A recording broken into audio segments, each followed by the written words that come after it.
All right. Hello, everyone, and welcome to today's presentation. All right. So my name is Ashley Rumschlag, and I am the CEO and president of Teresa's Fund and domesticshelters.org. I'm joined today by Rachel Myers, our digital services specialist, and Hannah Craig, our senior content strategist and creator. We are so excited to be hearing from Lisa Aronson-Fontes, author and child abuse and domestic violence expert, about coercive control and children. We are expecting a really large crowd today with over 1,000 people. And I just want to reflect, this is such a great representation of the thirst for knowledge and the desire to do better every day by domestic violence professionals.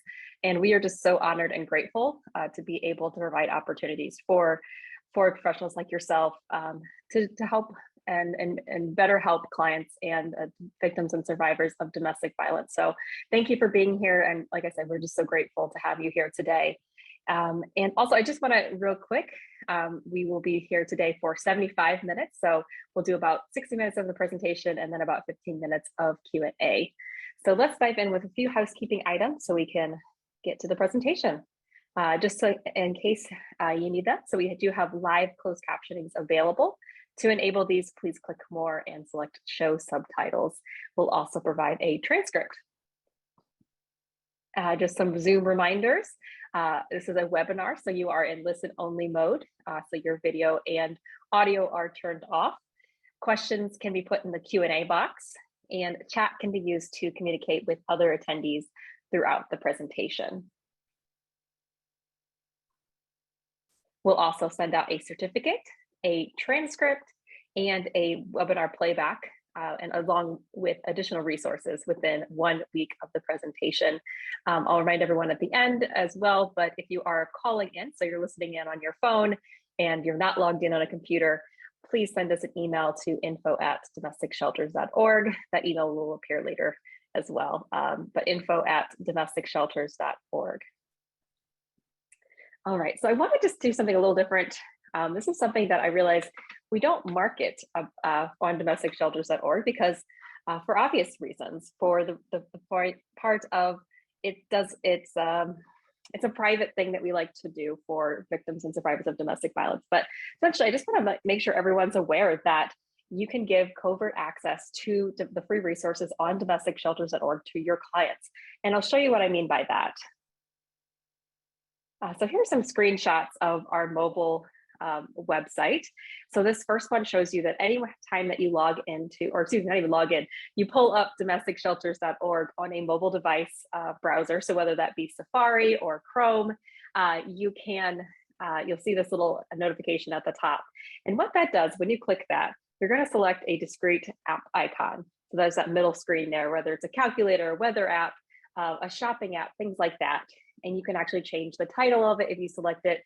I've selected the calculator app here. And from there, what you're going to be able to do, this first screen on the left kind of shows just follow the instructions. It's a little different for Androids and iPhones. This is actually what it looks like on an Apple device. And you're going to add this icon to your screen. And what that does, the first time you click it, you set up a 4-digit PIN number. And from there, every time that you open that app, you enter a PIN, so it's password protected, and then people can browse domesticshelters.org in a way that doesn't track their search history, doesn't track their browser history, and allows them to feel a little bit more comfortable kind of exploring those questions, getting answers to things that they have that are on their mind. So this is something that is obviously free within domesticshelters.org. All you have to do is direct your clients to look at to open up domesticshelters.org on their mobile browser. So if you have any questions about that, feel free to reach out and I can answer questions on that.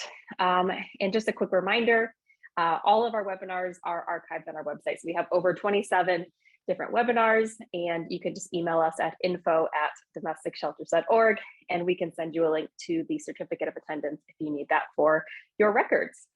One that you should definitely check out is the webinar that Lisa did for us back. It's been a little bit, probably about 1.5 years now, but it's an introduction to coercive control. So really talking about what is coercive control, and that's a really great one to check out, and that is in the archive. I know Rachel's going to drop a link to that in the chat, so thank you for doing that, Rachel. And just a quick look at our email address again. I know I've mentioned a few times, but info@domesticshelters.org. I always say this, and I hope to hear from people, because we love to hear how domesticshelters.org has helped you or helped your clients in any way. So if you ever want to reach out and tell us a story, I'm sure you understand the value of how those kind of keep you going and keep you working towards their goals. So if you have any stories you want to share about how domesticshelters.org has helped you or helped someone that you've served or someone that you know, we would love to hear that. We also love to just hear from you in any capacity. So if you have questions or comments, please do reach out to us. Those emails, info@domesticshelters.org, actually go directly to me, so I'll gladly reply. And just a huge thank you to CAP60 for making this event possible. So CAP60 is the #1 software solution for victim services agencies. By using their fully encrypted system, you can easily input and access each client's sensitive information. When it comes to reporting, seamlessly export all client demographics, services, unduplicated client counts, and other key metrics to satisfy funder requirements.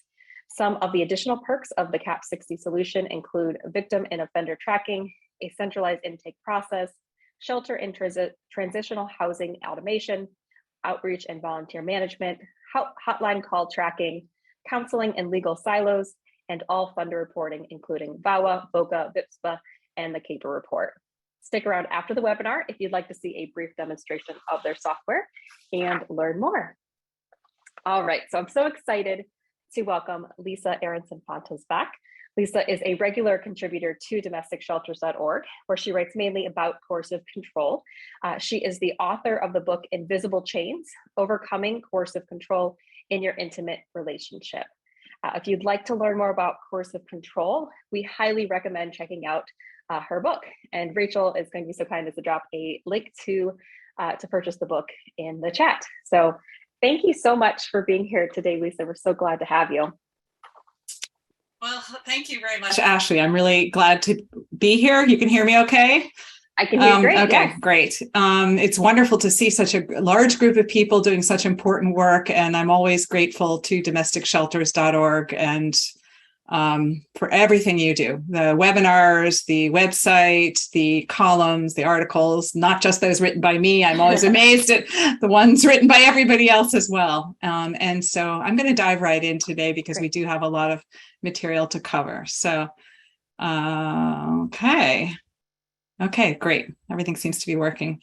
So I realize that the title of this talk may be overly broad. There is so much to say and learn about coercive control and children. And I'm going to be really touching on a small piece of it, which is the way coercive control impacts children.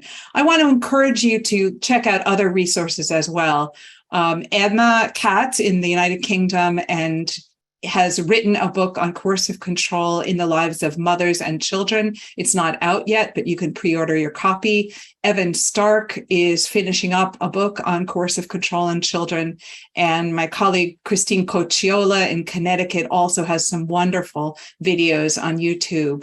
So please know that today's talk is just a little portion of what there is to know. And I apologize in advance if I'm not getting to the part that interests you most. I'll do what I can.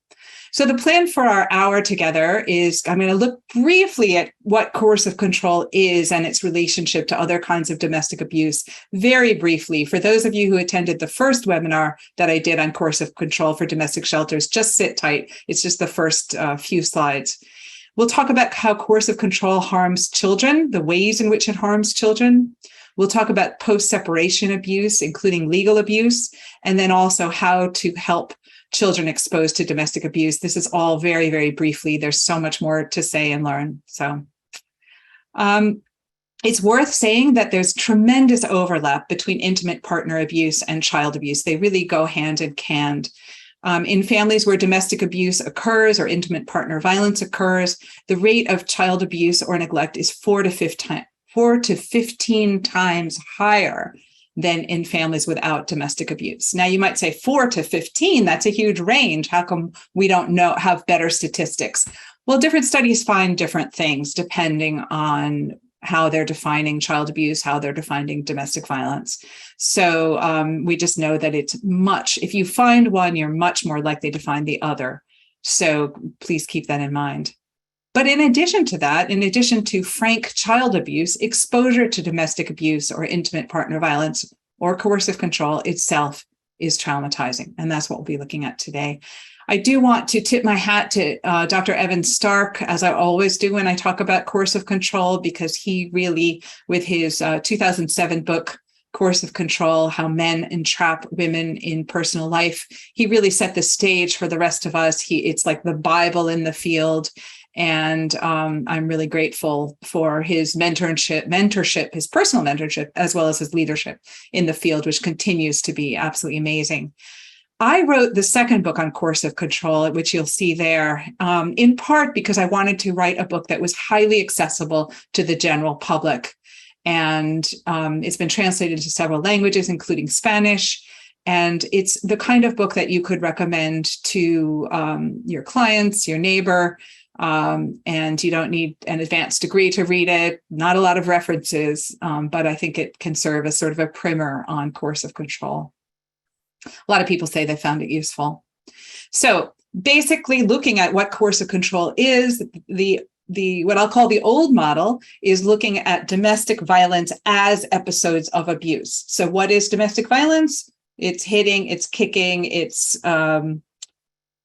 attacking another person. And we promulgated this idea in the 1980s when we wanted the police and the courts to take as seriously assaults against mostly women in their home by their male partners as they were taking assaults that might occur in a bar. The concept of coercive control is a little bit different, and I think we really need to make a little bit of a switch from thinking about domestic violence to thinking about coercive control. In the coercive control model, episodes of violence are just part of what happens. So there's a whole universe of things that happen in addition to episodes of violence. In fact, episodes of physical violence may not be present at all. Coercive control is not psychological abuse. Psychological abuse could be one or multiple incidents. So if one person really degrades and humiliates another person verbally, for instance, that counts as psychological abuse, even if it only happened once. It could be all of one type. So in one relationship, it could be verbal criticism, or in another relationship, psychological abuse could be gaslighting. It could be manipulating. Those would be forms of psychological abuse, but it could be just one type. And it could be ongoing, or they could be just isolated incidents. Coercive control looks a little different. There are numerous incidents in a multi-pronged strategy. So various forms of coercive control, various tactics in coercive control are occurring. It happens over time, and it derives a lot of its power from the fact that it happens over time. So, maybe the first couple of times these things happened, the person who was being victimized tried to, push it off or not pay attention to it, or, try not to focus on it. But over time, it becomes absolutely devastating. Coercive control can include physical, emotional, economic, sexual, legal, and other forms of abuse. And the victim becomes trapped because they're deprived of resources. Now, sometimes I'll use the word victim. Sometimes I'll use the word survivor. Sometimes I'll use the word target. Please just substitute whatever word fits best for you. Thanks. So these are the tactics of coercive control, which I'm going to go over really briefly here, but I spent a lot of time on in the previous webinar for domesticshelters.org. So isolating a partner in many, many ways, getting them to move, criticizing their friends and family so they won't come by. Sexual coercion is very often present. Intimidation in a variety of ways. Economic abuse, degrading, stalking. Abuse through technology, which of course can occur in a whole range of ways. Physical abuse, which could be extreme assaults, or it could be kind of a lot of daily things that really add up, but each one of them may feel so slight that the person will not report them to the police. And I often see that. So there might be pushing, there might be pulling of hair, there might be grabbing by the arms, there might be rough sex. And it doesn't reach the level where the person who's being victimized is going to report it to the police, but it still is overwhelming and creates a lot of fear. Manipulating, controlling through the children, and micromanaging. Now, not all these tactics have to be present for it to be coercive control, but these are some of the tactics. So you could say that coercive control is the torment between reportable incidents. If there is an incident of physical violence on January 1, and there's something else happens on July 1, and the neighbors call the police, it's not that nothing happened between January 1 and July 1. All these other things, or some of these other things happened, and that's coercive control. And as I said, physical violence is not always present. And each one of these tactics harms children too. Now, I could, but I don't have time today to go over why each one of these tactics would be harmful to children, but we can look at it in the end if you'd like. I also want to mention another tactic of coercive control, which is trapping through acts of love. So in the beginning of most coercive control relationships, you don't see all that bad stuff. What you see is an intense romance, an intense focus. Feels like this big light is shining on the person who's later going to be victimized. They can do no wrong, and they bask in this glow. Over time, that light gets smaller and smaller and smaller. So it's so focused that it's like they have to dart around trying to figure out how to get that old glow back.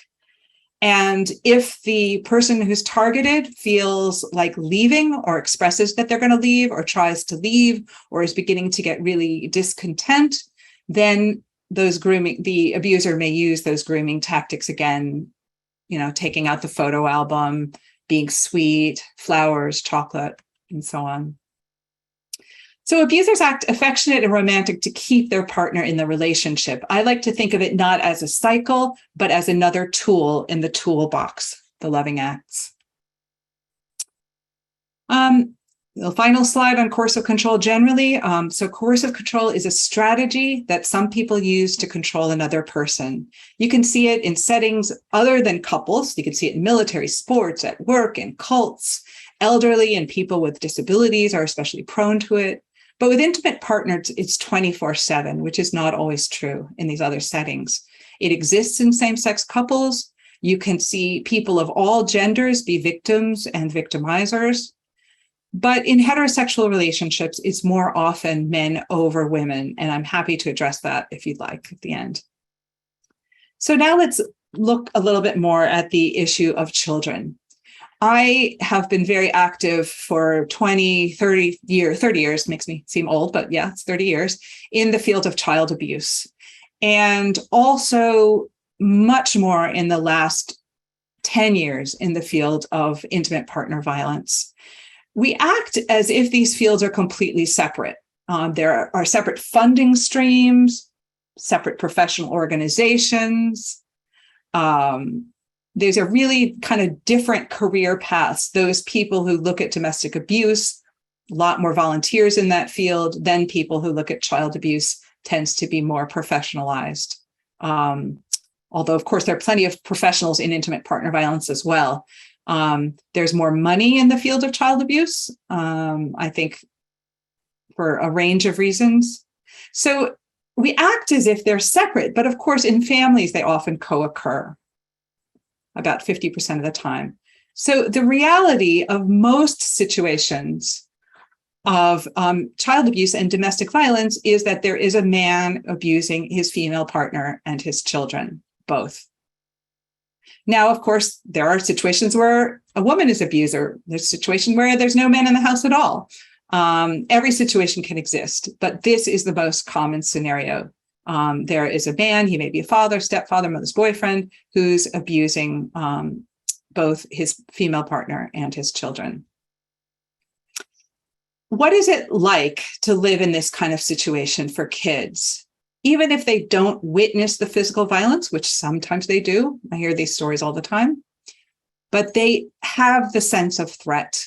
They may be exposed to stomping, to slamming, to throwing things, to the hurting of pets, to driving fast to intimidate the mother, breaking objects, talking about suicide, verbal threats. It's an atmosphere of fear. And whether they're exposed to that directly because they see it and hear it, they can feel it. Kids are really perceptive.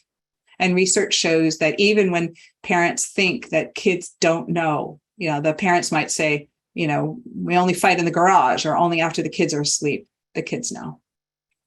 We know that experiencing the abuse of one parent harms children. You've probably heard about the ACEs study on adverse childhood experiences. If you haven't, I encourage you to look it up.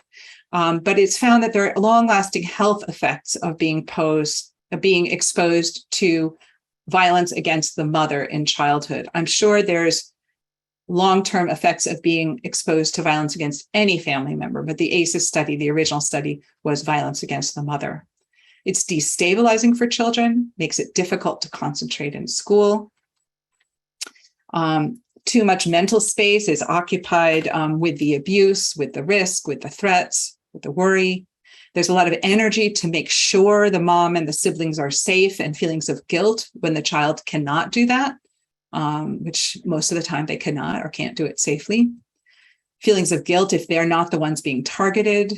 Worries that the children have become physical ailments, become real illness as they get older. So exposure to domestic abuse traumatizes children. And by domestic abuse, I'm including all those forms of coercive control that we spoke about earlier, as well as physical violence and sexual violence. Children know. Even mild episodes are traumatizing. Even just seeing worry in one parent's face as they speak to another is traumatizing for children. They remember it. Maybe some of you remember witnessing some episodes in your childhood, not just of physical violence, but of domination of one parent over the other. What do the dynamics of coercive control teach children about how to survive, about how to get your way? What do they teach boys and girls about how to be men and women? And if they do witness violence or are exposed to violence, they may not witness it, but they may see the dent in the wall. What do they teach children? Love and violence, love and physical abuse, love and domination can go together. That's a picture of my grandchild, my latest grandchild. I have two, just born in April. And I wanted to show it to you. She was just a couple of days old there, just to remind us that children are really sensitive and their brains are really sensitive, and especially in the early years of their life. So just as you can't shake a child because their brain bangs against their skull, the exposure to the tension, to the noise, to the worry of domestic abuse and coercive control also hurts their brains in a very similar way as being hurt directly themselves. So I want to address this question about whether people who are domestic abusers can be good parents. Now, a lot of times I will hear people who are newly out of a domestic abuse relationship say, he's a good father, but he hurts me. And I want to suggest to you that somebody who deliberately hurts the child's other parent is not a good parent, even though they may interact well with the kids in certain ways at certain times, but they pose a risk. What is coercive control? What is domestic abuse? It's the abuser prioritizing their own needs above the needs of their partner, above the needs of others. Even if they put their kids first when the kids are young, which certainly doesn't always happen, their tendency to put their own needs first, you could call it narcissism, you can call it self-centeredness, means that they will put their own needs above the needs of their children. They organize family life around themselves rather than around what other people need. They lack empathy. If they didn't lack empathy, how could they be hurting, controlling, dominating, instilling fear in their intimate partner? So they lack empathy. And it's the same person who's treating their intimate partner badly who's then parenting the children. It's not like they can just, wave a magic wand and then become a different person when they're with the kids. They are that same person, bringing these same characteristics with them in both the situations. They violate boundaries. They violate their partner's boundaries. They are going to violate their children's boundaries at some point, maybe right away, maybe when the children are older. Sometimes they can look good when the children are young because you know what? It's easy to dominate young kids. But when the children are older and have a mind of their own and may not want to do exactly what the abuser wants them to do, then these dominating, coercive, controlling tactics are going to be used by the abuser. So the conflict occurs when the abuser loses total control of the child and then starts imposing in an inappropriate, controlling way their desires onto the child. It's also worth saying, and it's not original to me, I don't remember who said it first, so I apologize that I'm not citing the right person, that abusing a partner is a parenting choice. So as a parent, if you are unkind and dominating and controlling of the other parent, of the child's other parent, that's a choice you're making as a parent. It's not separate from your parenting. Abusing a mother hurts her children. She's deprived of the resources she needs to succeed.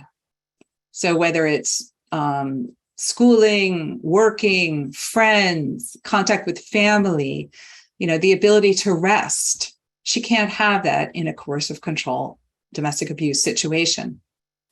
Living in fear makes it harder for her to parent. And that's true while the relationship is ongoing, and that's true after separation. As you know, so many people continue to live in fear for years or even decades after the separation. The separation doesn't solve everything, even though everybody will tell somebody, oh, just leave. But we know it doesn't solve everything. Her time and energy are focused on appeasing the abuser, which makes it harder for her, which limits her energy to deal with the children, to parent the children in the way that she would like. She feels worn down. I work as an expert witness in some domestic abuse, coercive control cases, and sometimes when I interview the person who's a target of coercive control, they just look like they've been hit by a truck. They are dealing with things that no human being should have to deal with, and often for years, if not decades. And it wears them down. Evan Stark speaks about the battered mother's dilemma, that she's made to choose between her own well-being and the child's. Sometimes it's like this: if I do what the court wants, I put myself at risk. But if I don't, I risk losing my child. So you have a situation of domestic abuse, and the mother who's been abused over time is required to go in person to give her child to the abuser, and feels that, and that is a risky situation, as research shows. So it can create some real dilemmas. Exposure to physical violence and coercive control traumatizes children. Okay, we've been there, sorry. Evan Stark speaks about children as secondary or tangential victims of coercive control. Secondary because the abuser chooses the timing and the method of abuse to control the partner, not because their needs are not important. I can give you an example from somebody I'm working with now, who's she has a restraining order against him, and still has her young child, toddler, has to do visitation with this father. And when the child comes back, the child is almost always a bit hurt. So most recently, this toddler had 10 huge mosquito bites all over her body. Another time, her fingernails had been cut down below the nail bed, and the child reported that the father had made it hurt when he cut her nails. So each time the abuser is hurting the child to get at his ex-wife or current wife. They're not fully divorced yet. And I unfortunately, I see this again and again. A father who, when he has visitation, instead of providing a decent meal for the kids, brings them to the gas station every week and has them pick out a snack and sit outside the gas station. And he tells everybody who comes up what a no good person their mother is and how she abandoned these kids. So that's certainly harmful to the children, but the purpose of it is to get back at the children's mother. The effects on children can be real and severe. So child abuse happens several ways in coercive control. The intimate partner abusers, the abuser, may also directly harm the children, physically, sexually, psychologically, may directly inflict abuse on that child.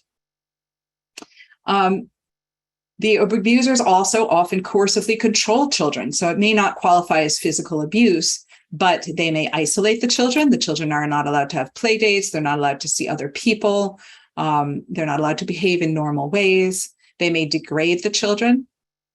They may constrain their movements in a lot of ways. They may intimidate the children. So in other words, they're using techniques of coercive control that they used with their partner or still use with their partner or their ex-partner. They're also using them with the children. Abusers may require or push their victims, their intimate partner victims, to abuse or neglect children.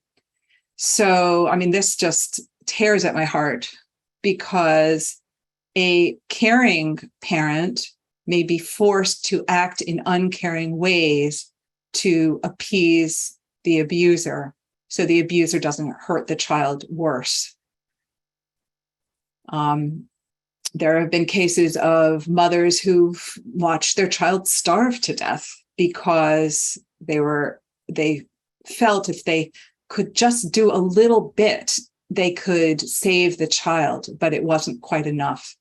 And these are just terrible, terrible binds to be caught in.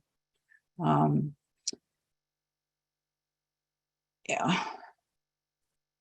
Abusers often weaponize children to hurt their moms. Or I should say hurt the other parent. I do see it more often against moms, but it could be against fathers as well. So they may use the children as spies. Where did your mom go? What did she do? Who did she talk to? They may use them as hostages. I'm not giving the kids back. They may use them as pawns in the courts, fighting over kids that they never really cared for. They may have the children steal things. Could be unwittingly, like every time the child goes to the abuser's house, they go with a coat, and every time they come home, they have no coat. So the target is forced to keep buying coats for their child, or they may actually tell the child, can you go get this when you're at your other parent's house because it's mine. And children do it because they do what they're told, often, not always. Abusers pit the child against the other parent. So an abuser might tell a young child, your mom hit you. Tell me how your mom hit you, and try to implant ideas in the child. I want you to tell the teacher in school that your mom hit you. I'm going to call you tomorrow night, and you better tell me that you told the teacher that your mom hit you. They may draw the child into the abuse in some way, getting the child to call the victim names or even pincher or something. They may use the child to coerce the other parent. Tell your mom to come home. Tell your mom that she's being mean for not allowing me to come home, or rewarding the child for rejecting or disrespecting the other parent. Many victims leave the abusers for the children's sake. They may not leave to protect themselves, but they will leave to protect their children. And then sometimes they feel like the courts and the legal system is not helping them protect their children. Victims come to recognize the harm that their partner causes the children as well as themselves. And then after separation, children remain a site of control, and abusers control victims in new ways through the kids. So speaking a little bit about post-separation abuse, this happens in a lot of ways: disrupting an established visitation schedule, constantly changing things. I know of a situation where the abuser said to the mom, can I pick up the kids? No, sorry. Can you deliver the kids at 9 o'clock tonight instead of at 6 o'clock tonight? Because I've got something going on. She said, okay. At 7 o'clock, he went in with the police and they accused her of kidnapping because she had not delivered the kids on time. This was something he had worked out with his buddies in the police beforehand. Obviously, absolutely terrifying for her. using visitation to have access to the person who's being victimized, threatening to harm the child, threatening to take the child from the other parent, which of course is very, very terrifying for caring and protective parents. Neglecting the child on visits. So the child goes to the abuser's house and the abuser deliberately neglects them. In one situation I know of, the abuser got the child high heels so she could get into a ride that she was too short to get into at the amusement park, knowing that she was too short and she shouldn't be there because she wasn't big enough, and knowing that hearing about this would absolutely terrify the mother. Refusing access to the other parent, so refusing to allow the other parent access to the child, even sometimes as stipulated in the court, by the courts. Legal abuse or custody stalking is a big issue. It's using legal actions as a way to exert power, force contact, and impoverish. And I'm highlighting the word impoverish there, the ex-partner. By ex, I don't mean they're necessarily divorced. They may be in the process of divorce. There's the constant stress of going to court, taking time off work, orchestrating childcare and transportation, and having to confront the abuser face-to-face in court. So this is a good time for me to say that there are laws being passed against coercive control. And I recently did a piece for domesticshelters.org, which isn't published yet, but it's on some of what these laws say on coercive control. If they don't have laws yet in your state, you can push your legislators to get them. But some of the laws have provisions against vexatious litigation or legal abuse, that is, using the courts as a form of abuse. I know domestic abuse victims who have been in the courts for 10 or 15 years with their exes who just won't let up. So this can take the form of filing frivolous lawsuits, knowingly falsely reporting child abuse, which people can usually defend against if they have not abused the child, but it's a big hassle. It's frightening. The children may be taken away for the time, and it can be absolutely terrifying, which is the intention. Falsely claiming victimization by the ex-partner. I wrote a couple of pieces on this for domesticshelters.org, how abusers are sometimes flipping the story and claiming to be victimized themselves. And then filing constant motions to vacate protective orders, and really for everything that they can. Fighting over custody, fighting over property, and so on. How does this legal abuse affect children? I really wanted to highlight for you the anguish of this. The court system, the legal system, is supposed to be here to make us all safer. It's supposed to be here to assure our rights. And so it's particularly tormenting for both the target of coercive control and children to find that the courts are not protecting them, that they are serving as an arm of further abuse by the domestic abuser. So we really need to educate judges, attorneys, and the general public about legal abuse and the way this works. And there are ways to stop it. There are some really solid suggestions in the literature about how this can be stopped. Legal abuse, what does it do to children? They have uncertainty about their schedules. They may not be able to participate in the activities that they want because there's been literally 400 back and forths about ballet class, and there's still no resolution. So ballet class doesn't happen. They miss the sign up. Children have reduced access to money and the things that money could buy because their parents are spending it all in the courts. On one side to perpetrate legal abuse and on the other side to defend against it. Children feel like pawns. They feel caught in binds by the two sides fighting. Children may be hesitant to express their wants and their needs because they know that it could provoke conflict. You see children with physical symptoms. You see children with psychological symptoms, including anxiety and suicidality. And children suffer when their primary parent suffers. They suffer when either parent suffers, but they especially suffer if they're more attached to one parent and that parent is suffering. They feel like their needs are not being taken into account. Their voices are not being heard in the courts. What are some children's symptoms if they're exposed to domestic abuse and coercive control? traumatic arousal, so difficulty sitting still, difficulties falling asleep, waking up in the middle of the night. They may feel numb emotionally. On the other hand, they could be very emotional and emotionally unstable. They may have intrusive memories, so basically flashbacks, or they can't stop thinking about certain things. They may have low tolerance for stress. So this would be a child who is exploding or bursting into tears all the time, and disproportionate to what's happening.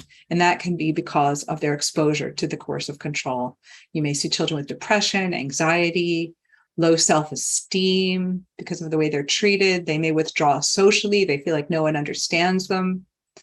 You may see traumatic stress reactions, like there's a noise and they jump. When they get older, they may get involved with substances. They may fail school or leave school. They may become aggressive. They may become delinquent, break the law.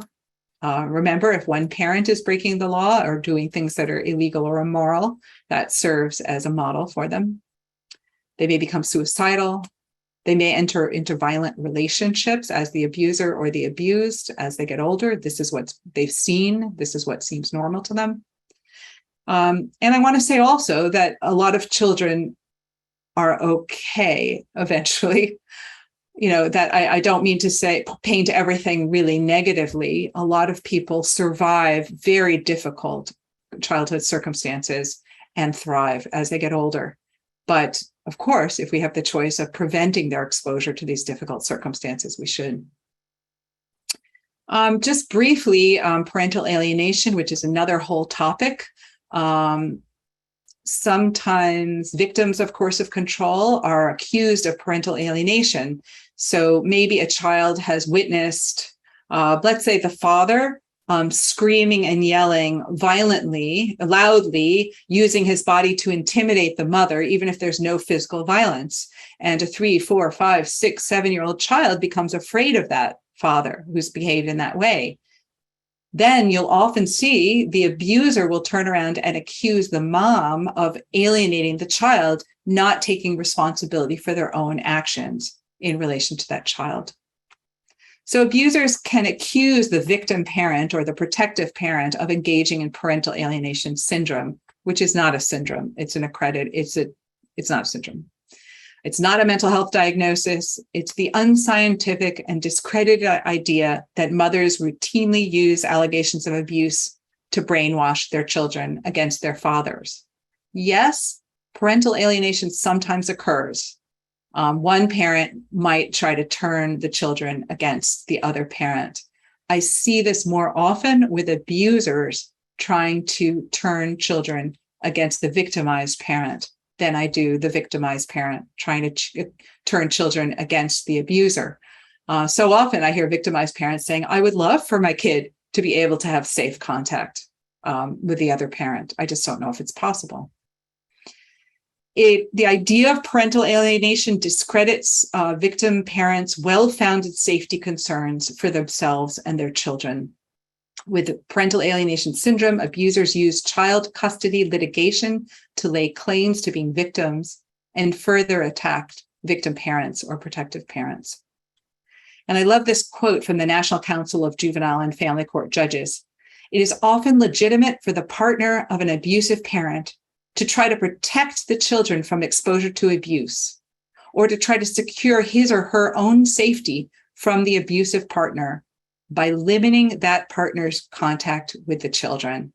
So here, the National Council of Juvenile and Family Court Judges recognized that sometimes domestic abuse, coercive control victims need to keep the abuser away from the children. Just briefly, we're going to talk about a little bit about how to help children and teens exposed to the coercive control of a parent. And again, I encourage you to look at videos of Christine Cochola. Go to her website, Christine Cochola in Connecticut. She has a lot of material and a lot of expertise on co-parenting with a domestic abuser, how to help your children if they do have visitation with a domestic abuser or spend part of their time with a domestic abuser. So of course, safety first is most important. Anything you can do to keep children safe, supervised, and not in dangerous situations. That's most important. It's a good idea to help facilitate counseling for children. It could be individual, group, family counseling, sibling counseling, which can help them after intimate partner violence or coercive control. A good counselor who knows what they're doing could be in the school, groups in the school. They could be specific groups on for children who have domestic abuse in their homes. They could be a group like the Banana Splits, where children whose parents have divorced or separated get to talk to each other. Could be in the community. And I think it's also worth saying that not all counseling is created equal. So some very well-meaning counselors may have no idea what to do with children who've been traumatized or who have faced intimate partner abuse. Some proven trauma modalities with children are listed below, and they include some focus on relief in their bodies. So EMDR, progressive counting, trauma-focused cognitive behavioral therapy, the neurosequential model by Bruce Perry are some of the approaches that I would encourage people to look into for their kids. So what are some ways to protect children and boost their resilience? Empower the non-abusive parent. Partner with teachers, school counselors, and social workers if possible to help boost children and make them stronger. I think it's important to have our homes be no-hit zones and our schools be no-hit zones. Do you know that in only 2 states in the country is corporal punishment in school prohibited in all schools? In most states, it is permitted in private and parochial schools. And in many states still, school personnel can hit children. But we're talking about home for now. Children cannot recover from trauma until they feel entirely safe. So we really should reduce or eliminate the hitting of children in homes so that children can feel entirely safe. It's why the corporal punishment, the physical punishment of children is not allowed with foster kids, because of the assumption that they've been traumatized. And children who've been exposed to domestic abuse and coercive control have also been traumatized. So it's important not to allow hitting. Corporal punishment has been found to increase substance abuse, aggression, mental health difficulties, and more in children and teens. And I refer you to the work of Liz Gershoff, who is really the top researcher in this topic in the United States and actually the world. No study has ever found corporal punishment, physical punishment, better than attentive parenting without it. And if you're interested in this topic, I encourage you to go to the website of U.S. Alliance to End the Hitting of Children, endhitting.org. I think it's important for us to convey optimism. Many accomplished people were exposed to domestic abuse as children, including the actor Charlize Theron, the newscaster and comedian Trevor Noah, Edwidge Danticat, one of my favorite authors from Haiti originally, Patrick Stewart, the actor, and many politicians and writers and lots of folks attending this webinar were exposed to domestic abuse as children and have gone on to live good, relatively happy and important lives doing good work. So it's important to let children and teens know that we believe in them.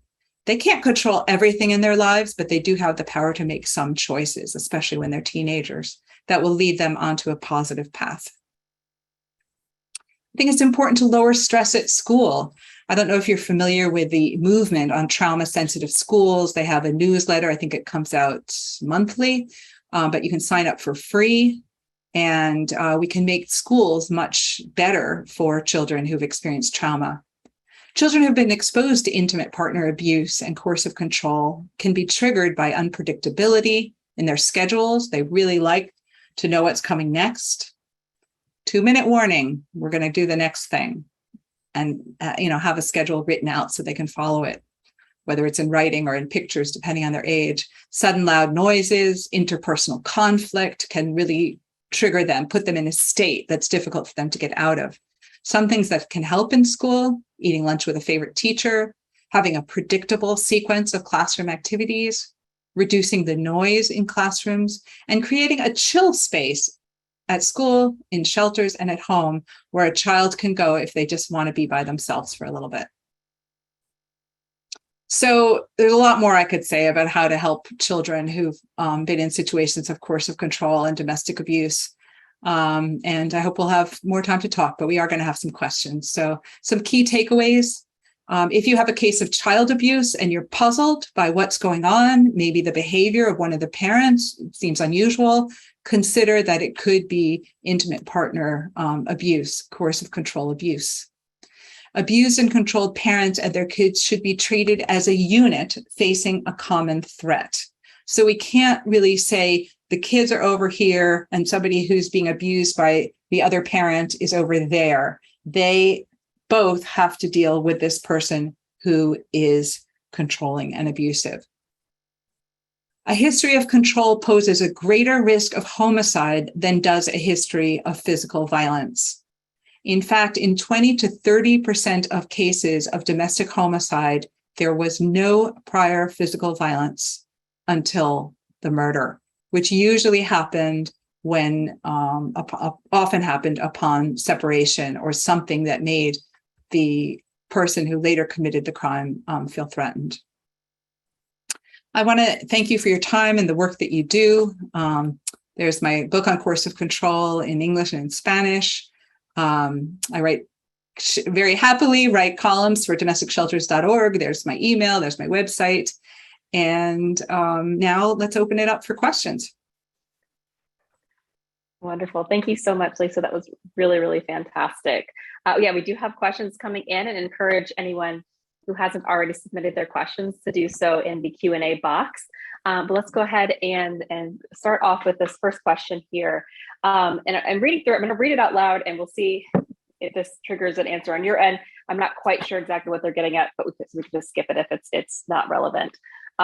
So does constant psychological control eventually become coercive control? The reason I pause on that, because in my opinion, or my understanding, is that constant psychological control is coercive control. Is there a difference there? Well, constant psychological control would be coercive control. I mean, so it's just a difference of language. Sometimes people use the term psychological abuse or emotional abuse, and when they do, I feel like they're missing some of the other things that could be connected here, because you're often talking also about economic abuse. You're also often talking also about isolation. So rarely is it only verbal abuse, but if it was constant, I mean, it could also, this person said, whoops, sorry.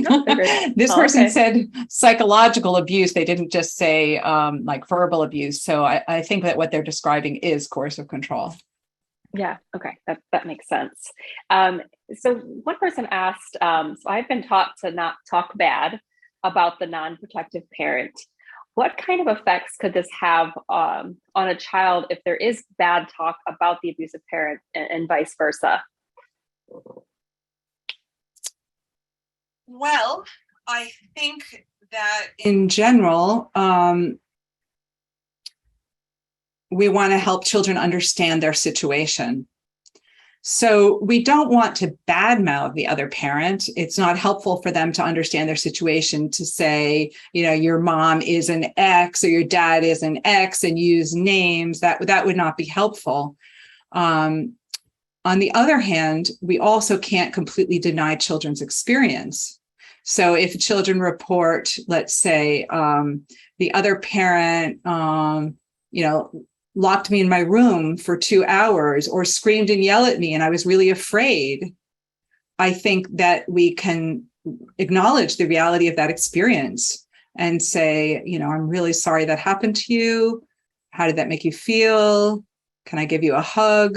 And, we may need to go back to the lawyers or whatever, but we can acknowledge that sounds really scary. I'm sorry that happened to you, without calling the other parent names. it is a bind, isn't it? Because a lot of times you'll see a situation where somebody who's been victimized is following to a letter this thing about not bad mouthing the other parent, but the abuser, by nature of being an abuser, is calling the victim all kinds of names and setting up the children to resent the victim. It's because, let's say, your mom won't let me live there, that we have to live in two houses and we have no money for anything. Tell your mom that she's greedy, tell your mom that she's selfish. It could look like that. Could be the other way around. So that the victim ends up trying to follow what the courts are requiring or asking of her, whereas the abuser is unlikely to follow that. Right. I think the way you put it in the beginning of helping the child understand their situation and validate what they're experiencing, while not, kind of putting bad words about or saying bad words about the abuser. So I think that's really helpful. And then, maybe giving the child certain coping mechanisms depending on their age. What would make you feel better in those circumstances?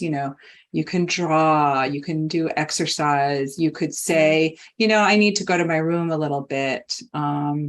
You could maybe put on music. I mean, not that any of that stops behavior that should be stopped, but at least you're helping them cope with a difficult situation, not denying it, but not using it as an opportunity to bash the other parent. Yeah. Well, thank you for that. So next question. So can empathy be learned or taught to children later in life? You kind of referenced this idea that, children are resilient, and many people who experience this do go on to be very successful. But is this something that, empathy can be taught later on? Well, I think we should start teaching empathy to children, from the beginning. I mean, from really, from toddlerhood, or if not before, oh, your sister's crying, what can we do to make her feel better? So I'm not exactly sure what the question means. If there's some signs that psychopathy is partially inborn, and even so, there are programs that really work to teach children who are who seem to be born without a tendency to be empathic, which teaches them empathy. Also, some people with other kinds of deficits or different brains may not show empathy as much as other people, and that would be true for kids and adults. So I think empathy is something we can try to teach everyone over time, adults, children, teens. I hope that's helpful. I may not know exactly what they're trying. And there are programs to teach empathy to people to help them understand what it's like to be in somebody else's shoes. Yeah, no, I think that's very helpful. Thank you. Let's see. So what are some examples of best practices or interventions for working with children who have witnessed domestic violence, especially in the setting of like an emergency shelter? So any resource recommendations on that? I feel like I want to say I'll get back to you on that because I'm sure that there are. I remember a book from way back called, I think, Daddy Hits My Mother, which doesn't apply to all situations, but I think, and I have to say, I have worked as a volunteer in shelters with children around my area, or just as a play pal playing for 2 hours a week, which is a program of Horizon for Homeless Children in Massachusetts. And it's amazing the difference between when children come in to a shelter. And the one I worked at was not a domestic violence shelter. It was a general shelter, but many of the families were fleeing a domestic abuse situation. And the children are so hyped up when they first come in and unable to focus. And just a week of safety makes all the difference in the world. But I think having arts materials around, having a quieter atmosphere, having a predictable schedule, maybe having chill spaces or one-person spaces where a child can sit and be alone, not having overly bright fluorescent light. I'm struck by how many shelters don't have programs that would help the moms, for instance, or the dads, whoever's there with their children, that would help them learn some new skills, some parenting skills that some don't seem to have classes or groups. I think that, of course, can be very helpful. But I think a warm welcome to a child, I don't, giving them a transitional object. Maybe they have one, but that everybody gets a teddy bear when they come in or something, or something, that having a space that if children could have a cubby that's theirs that could actually be protected, that can help feel like home if they have a little space that's their own. Yeah. I'm sure, I'm sure other people here have some really good ideas. Somebody wrote here, "Welcome to Shelter" book. I don't know if that's a published book or that's a book that they created, but I know that this group would have a lot of ideas, and I'm really sorry we're not face to face, so we can't explore them better. Yeah, encourage people to drop those in the chat, because we do share that chat file with everyone, so you can browse that for additional suggestions. Let's see. Well, what a lot of clients. So what this next question is, a lot of clients that say, "But he's a really good dad. He would never hurt the kids. I want to co-parent." Is it even possible for an abuser to be a good co-parent? Is this something that is unachievable for protective parents? So what I see is a lot of times when people initially separate from the abuser, they really underestimate their own experience of abuse, and they really underestimate the effects on the kids. And a lot of times it takes some therapy, some time in safety for them to get a better picture of what's really going on. And so I think it's important for, I don't like to see people rushed into making decisions about shared custody or developing parenting plans and so on too early, because it takes some time and safety for them to fully grasp what's been going on and how it's affected their children. I would like to say that I have seen people who've been domestic abusers become good parents, act as good parents. And I will say that if they are willing to participate in a certified, well, at least in my state, they're certified group, used to be called Batterer Intervention Program, but a group of at least 26 to 52 weeks. And then a lot of those programs nowadays also have a program for dads. It's usually dads, but for the victimizing parent to learn how to be better parents, then those things together can help them be better parents. But if somebody has been behaving in a cruel way to an adult, it may not be safe to have a young child be with them, especially if the child is so young that they can't talk about what's going on. So I don't know if I totally addressed the question. The courts oftentimes are awarding joint custody of some kind or unsupervised visitation for domestic abusers, and especially with very young children, that makes me nervous. And a lot of times the courts get mixed up. So they think that if the abuser goes to an anger management program, then that's enough. But we know that anger management programs, which are often 10 weeks, are often online, have no accountability, are useless for people who deliberately control their partners. Yeah, and I think that whole answer kind of harkens back to a much larger topic of discussion, which is, can an abuser change? And you made some really great points in terms of what indicators there are that they are making a change, but that's a much larger subject for sure. Some abusers can change. Yeah. And they have to really want to, because it's hard work. Yeah, exactly. Great. Well, and kind of related to that question, that same thing of, he's a good father, but he doesn't hit the children.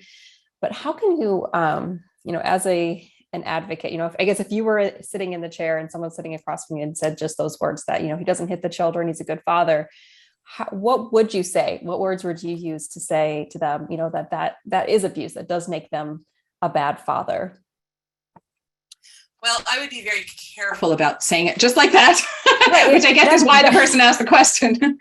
But I guess I would explore. Good. Well, what do you like about his fathering? What do you like about what he does? Anything you have reservations about? How do you think what he's done to you has affected the kids? Mm-hmm. I think that's probably the nugget to explore, is how do you think what's happened to you has affected the kids and is affecting the kids? And, it's true. A lot of times domestic abusers will do a great job being the parent who brings the kids to softball and coaching the team and being sort of this public front of a good parent. But do they know their children's shoe size? And do they ever go to medical visits? And do they know the name of the children's teachers? And are they able to put their children's needs first? That's the question to explore. But I certainly wouldn't try to convince anybody that their ex is going to be bad for the kids. I would just invite them to explore that whole area and see. Yeah, it's a really great way to lead with a question and help people to kind of come to their own conclusion. I think that's really helpful. So next question would be, so following up on that, the bad talk, how should the protective parent respond to children when the abuser says horrible things about them? I guess it depends on whether that's in front of them or not. But let's say it's not in front of them. Yeah. So the child says, the parent said that you're mean and you stall things and you won't let us be a family and it's because you don't really love us. And then you say, well, sometimes people say things that aren't true. That might be the way X sees it. But, what do you think? Does it look to you like I love you? And I would really try to, it's tough, right? Because you don't want to badmouth the other parent on one hand, but also those things are not true. And then, in your life, you're going to hear a lot of things that aren't true. And so you're going to have to you're going to have to make your own opinion about things. And your opinion won't always be the same as your other parent, and your opinion might not always be the same as mine. And that's okay. Those will be, but look for the things like, how would you know if I loved you? What would you look for? Depending on the age of the child. Let's say I put you to bed at night. I give you kisses. I hug you. I kiss your boo-boos, whatever. Those are things that people who love you do. Really helpful. I love how simple that is. It's just a simple question that the protective parent can kind of ask to get the child thinking. So that's really helpful. Thank you. Let's see. So we talked about that one. So is it good to label the abusive partner's behavior as abusive when talking to the kids? Should the word abuse be avoided? And is it useful to talk to kids about why the abuser acts how they do? And maybe there's an age appropriate discussion that should be had. So, I might say that's wrong before I'd say that's abuse. So that's wrong. People shouldn't do that to each other. I'm sorry that parent yelled at you like that. They shouldn't do that. You didn't deserve that. You're only 8 years old. No one should yell at you like that. I probably wouldn't use the word abuse just because it seems like it could augment problems in the legal system. But I think it's really up to every parent themselves how they handle that. I don't know that I have a hard and fast rule on that, but I would probably explore the behavior as wrong. And ultimately, we're also helping children to recognize behavior by others. So if kids in school do that and bully them, that they'll also recognize that. You could say that's kind of a bullying thing to do, isn't it? Yeah. But I would, again, bullying thing to do, not calling the person a bully. I may have missed the second part of that question. No, I think that really gives a clear indication of what people should do. It's what you're kind of laying out, and what I'm hearing is just having conversations that allow the child to objectively see what's happening around them, and not name calling, not labeling things a certain way, just giving them the tools to kind of think through and make their own opinion about what is right and wrong. So I think that general theme that you're sharing is really helpful to the broader conversation too. So the next question is, so you mentioned that there are simple solutions to coercive control in courts. Could you talk more about these? Simple solutions to coercive control in courts. Did I say that? I missed it myself. Okay. Are we talking about laws? Because some states, I'm looking for a piece of paper for that has stuff from the article that I just wrote for domesticshelters.org. And of course, I'm not finding it at this moment. But anyway, some states have instituted laws against coercive control. And those states that don't have those laws yet, a lot of them are being considered in the legislature. So we're definitely moving in the right direction. Some of those things that those laws would do, I think I mentioned earlier, was not allow vexatious litigation. So not allow abuse through the legal system, not allow, consider coercive control a form of domestic abuse or domestic violence according to the state's laws, so that the other laws would also apply. Allow people to seek protective orders on the basis of coercive control, considering threats, considering the breaking of objects, considering threats against other people to be forms of domestic abuse. It doesn't, you don't have to wait till somebody's bones are broken to issue a protective order. Most of the laws in the U.S. concern family court, or they're in family law. So it concerns protective orders and it concerns issues of custody. Some of the, not rather than criminal laws. Hawaii, I believe, is the only exception to this. Other countries consider coercive control the equivalent of felonies, and they consider them crimes. In the U.S., that's not mostly the direction the laws are going. But California, for instance, has a law that considers coercive control a form of domestic abuse, and says that if someone is a domestic abuser, they are assumed not to have custody unless they prove otherwise. So it's the rebuttal presumption, they call it. So lots of interesting using, the threat to release sexual pictures of someone, that is a form of domestic abuse. So it's kind of expanding what we consider domestic abuse, because we know, as I said earlier, that it's not just a punch in the face, and more sophisticated abusers won't punch in the face. They'll do all these other things to control and dominate their partner.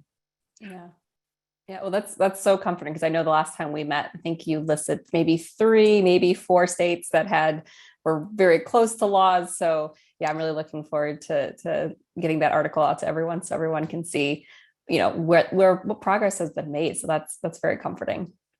But a long way to go, I'm sure you would say. I think there's 5 states with approved laws. But if you're not in a state that has an approved law on coercive control, don't lose hope, because I've worked on as an expert witness in, I think, 16 states, and only one of them has a law on coercive control. And yet we have been able to introduce evidence of coercive control, and others as well, not just me, evidence of coercive control in cases, and help the judge understand that domestic abuse, coercive control is domestic abuse. So you don't have to wait for those laws to pass to consider coercive control important to cases involving children or not involving children. Yeah, very helpful. You had mentioned earlier this idea that, a lot of shelters don't really have a parenting curriculum. Is that something you are aware of, any specific ones, or probably maybe just a search for parenting curriculums could give people an answer on that? I think you all would be the experts on that. Okay. So I'm hoping the chat will go crazy with that. I saw some people mention the Caring Dads program, which is a program in batterer intervention programs, maybe in other places as well. But I'm sure that there are good parenting programs. I'm sorry, I don't have that. No, it's okay. I just wanted to mention it just to make sure if there's something on your mind to share with everyone. But I appreciate, I love the active chat that we have going on here today. So let's try to squeeze in one more question before we wrap things up. So let's kind of talked about that. Let's see. Well, one that kind of stuck out to me is so the legal abuse, is legal abuse considered abuse by proxy? And if not, could you describe what abuse by proxy is? Sure. Okay, that would be really helpful. Yeah, I would put abuse by proxy in a different category than legal abuse. And by the way, there's a very interesting series of articles that talk about legal abuse as judicial terrorism, which is just a very interesting term because of how totally terrifying and anguishing it is. But abuse by proxy is abuse by a third party. So it might be that the abuser's mother or brother or friends or coworkers stalk or beat or in some way torment the person who's been victimized. I worked with a woman who, after separating from her very violent and controlling husband, all his extended family come in front of her house, come down her driveway, turn around and go out all the time, constantly, to let her know she lives in a small town. She's being watched. They're following her. She's not free. I guess the police said that, they weren't allowed to come. It's not a private driveway. It's like a parking lot of a building. And so the police felt helpless to do anything.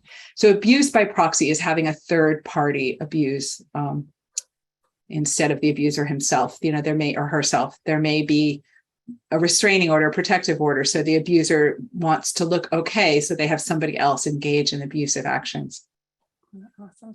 Well, thank you for that answer. And thank you again for joining. And thank you for everyone else who joined today. We're so grateful to have you spend time with us. So also thank you to CAP 60. Just a quick reminder that the webinar was recorded, transcript and certificate of attendance, and any insured resources will be emailed to everyone who is logged in within 1 week. If you are a call-in listener, please email info@domesticshelters.org to let us know where we should email those materials. So thank you so much, Lisa, for being here today. We really appreciate all this really great information. But with that, we're going to actually turn things over to Whitley Sports from CAP 60. And she's going to do a quick demo. So if anyone would like to stick around and watch that, we're going to dive right in. So thank you, everyone. And welcome, Whitley. Great to see you. Hello, how are you, Ashley? I'm fantastic. Thank you so much. All right. I'm going to share my screen. Just give me one moment. Okay.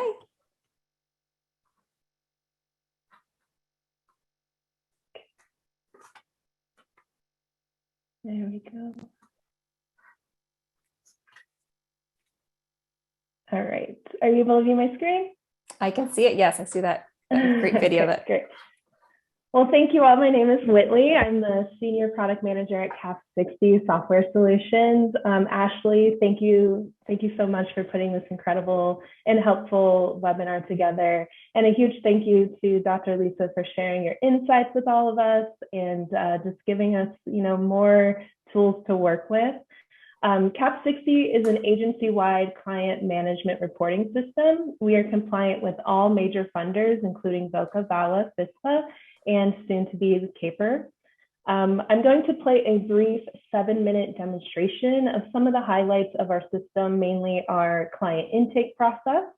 And I will also be live in the chat box to answer any questions and linking you to a link so that you can book a complete demo should you want to. So let's go ahead and get started.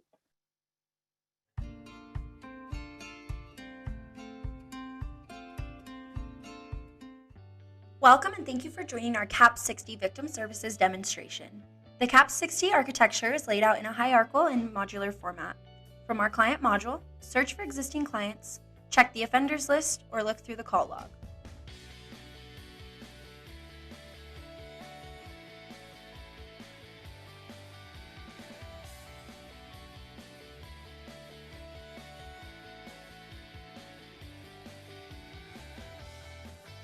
To set up a new client, use one of 2 of our intake processes. The hotline intake is used for screening hotline callers, while our victim services intake process is used for all other clients. Once there, fill out all the basic information about your client. The system can automatically flag any duplicate clients by filling out accurate information.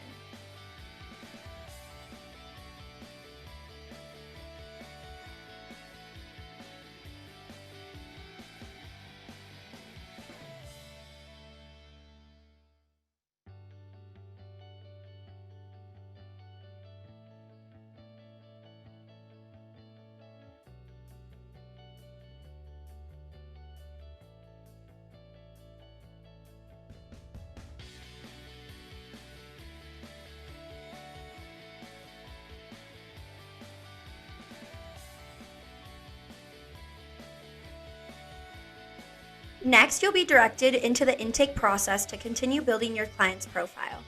In the first step, use the safety assessment form to accurately capture the safety of your client. Make sure to scroll to the bottom to select to add the client info into the system.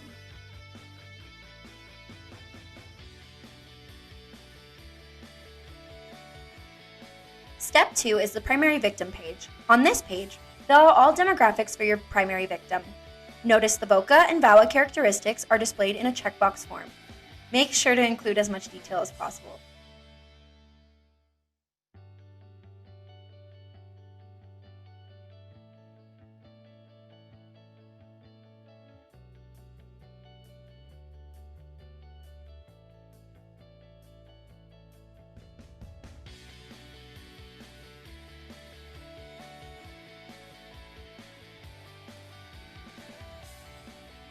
The third step is the shelter assessment form.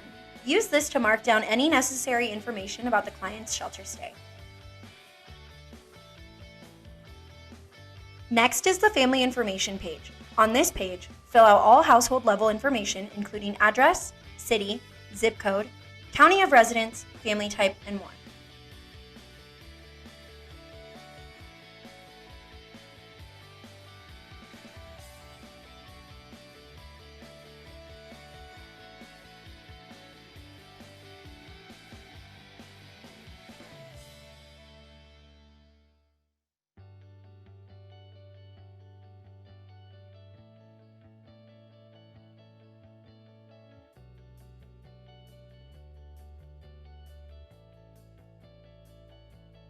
Add all additional household members at the third step. Select the Add button, then start to build out their profile by adding their first name, last name, date of birth, sex, relationship to a household member, and all pertinent demographic and insurance information.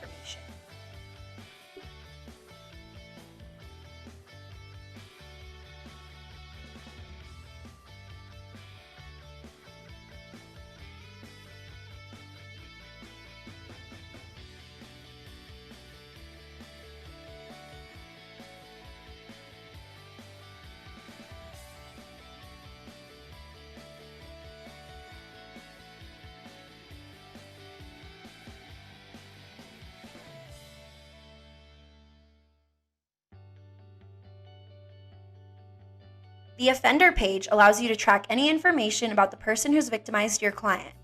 Add their demographics and all identifying information to track them through the system.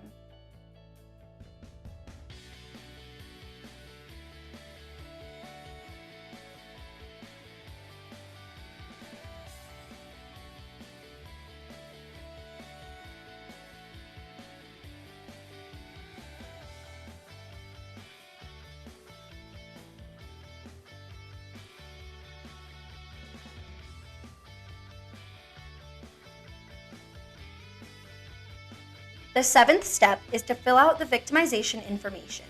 Attach the victim and the offender to the victimization. Select the primary and secondary abuses and record whether this incident was reported to the police.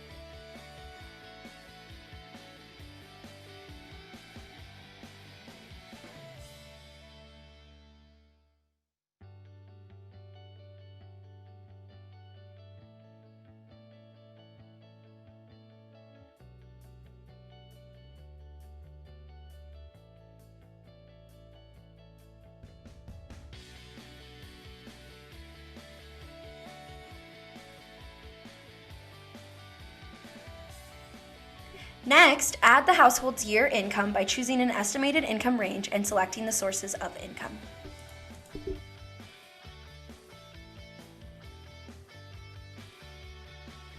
The last major step inside of intake is to provide services to the client. Start by choosing the type of service, family member, victimization, and the program you're enrolling the client into. Then, select all the services you'd like to provide and the duration of time spent. After submitting the intake, you'll be popped into the client's portal, also known as the client's profile.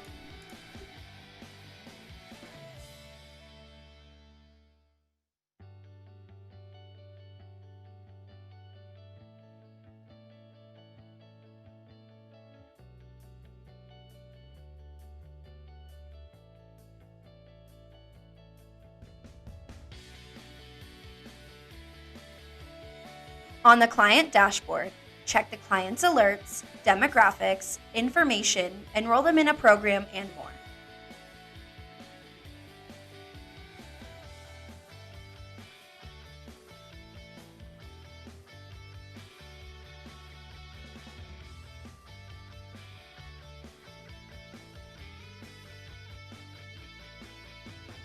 Then navigate through their virtual profile by updating any and all information about your client.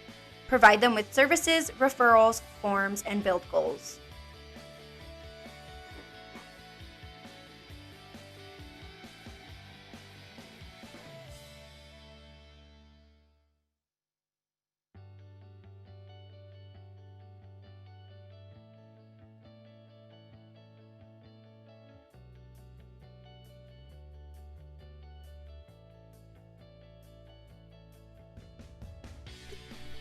Thank you for joining today's demonstration. Click the link below to set up a full demonstration with one of our CAP 60 representatives.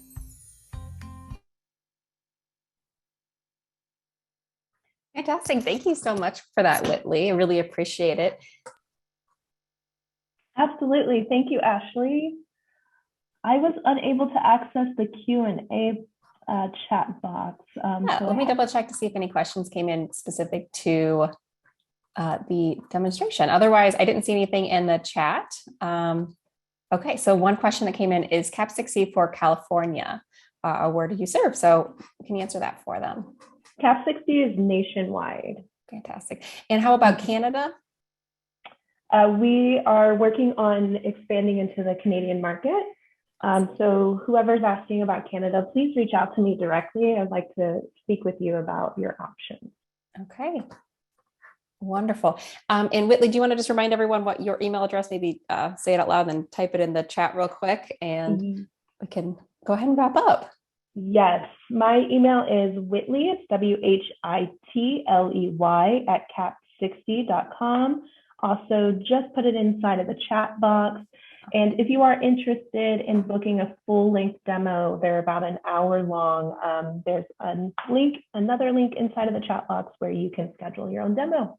Fantastic. And I'll include that in the shared resources folder too. So anyone that's attending right now and maybe doesn't have access to save that somewhere, we'll include that in the follow-up materials for the coercive control webinar. So Whitley, anything else you'd like to share before we go ahead and sign off for the day?